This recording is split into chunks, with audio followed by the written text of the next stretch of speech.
ما أنزلنا عليك القرآن لتشقى إلا تذكرة لمن يخشى تنزيلا ممن خلق الأرض والسماوات العلى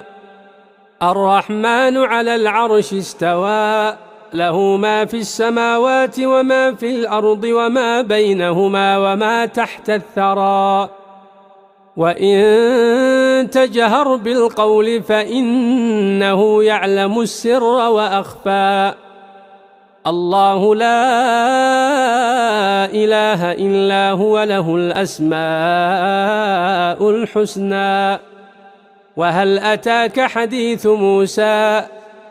إذ رأى نارا فقال لأهلهم كثوا إني